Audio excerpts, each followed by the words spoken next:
हरे कृष्णा। कार्तिक मास हो गया है, लेकिन अभी मार्गशीर्ष मास चल रहा है। और कार्तिक मास को जैसे दामोदर महीना कहते हैं, तो इस मार्गशीर्ष मास को केशव मास कहते हैं। हम जब श्रीमद् भागवत महापुराण में गोपी गीत पढ़ते हैं, तो उस गोपी गीत के 7वें श्लोक में, ध्यान से सुनना, 7वें श्लोक में भगवान के चरणों की महिमा गोपियों ने की है। भगवान के चरणों की महिमा सुनना। हमारे शास्त्रों में गुरु के चरण, ठाकुर जी के चरण, राधा रानी के चरण, माँ बाप के चरणों की बड़ी महिमा है। जैसे कहते हैं ना, माता पिता के चरणों में जन्नत है। और गुरु के अच्छा, इन चरणों पे भजन भी बने हैं। जैसे गुरु के चरणों के ऊपर भजन बना हुआ है। और चरणों पे क्या भजन बना है? चरण कमल तेरे धोए धोए पीवा मेरे, सतगुरु दीन दया, है ना। फिर राधा रानी के चरण की महिमा सुनो। राधे तेरे चरणों की थोड़ी धूल जो मिल जाए, फिर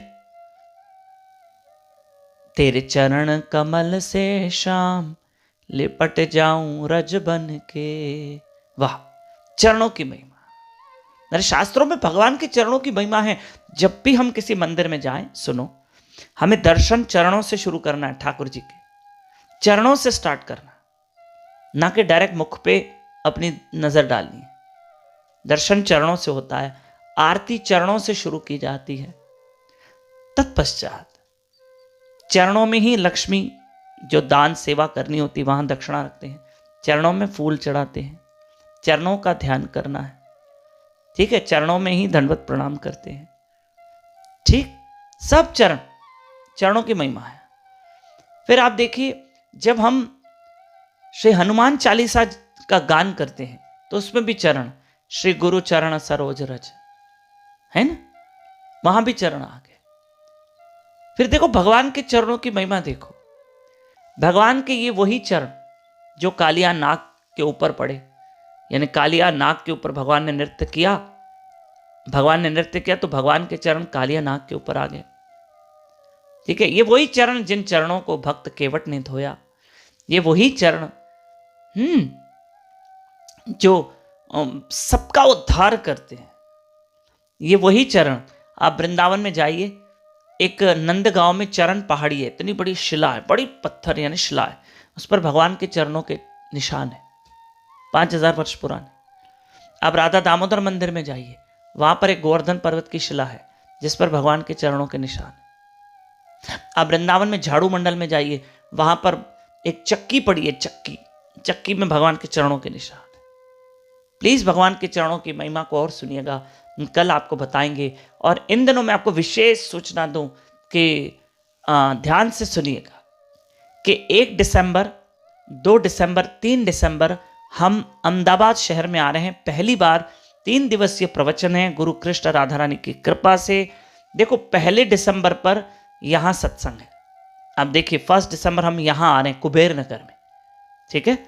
और 2 दिसंबर को हम न्यू मणिनगर में हैं, वहां पर सत्संग है, ठीक है। और 3 दिसंबर हमारे प्रवचन फिर से कुबेर नगर में है, स्वामी देव प्रकाश महाराज आश्रम में। और आप जरूर आना। और 1 दिसंबर जो सत्संग है हमारी फर्स्ट, वो महावीर कसरतशाला कुबेर नगर में। आप सब ये नोट कर लीजिए, डिटेल सारी मेरी रिक्वेस्ट है। और प्लीज आप जरूर हरि कथा सुनिए। व्हाट्सएप पे मेरे साथ नए लोग जुड़ सकते हैं। व्हाट्सएप पे इस नंबर पे कांटेक्ट करें, 9284826810। इसी नंबर पे अपना और अपने शहर का नाम व्हाट्सएप करें, व्हाट्सएप पे भेजें, मैसेज कर दें, हो जाएगा, हमारे साथ जुड़ जाओगे। इन दिनों ठंड बहुत बढ़ गई है हमारे शहर में, तो बरसात है नागपुर में, हाँ सच्ची बता रहा हूं। तो आप इसके कारण ब्रह्म मुहूर्त में जो सुबह उठते हैं ना, अब डेली हम 5 बजे से 6 बजे हमारे ब्रह्म मुहूर्त का टाइम है। मेरे साथ हरि कथा सुनो, जाप करो, यूट्यूब चैनल दामोदर दास पे लाइव रहकर। हरे कृष्ण।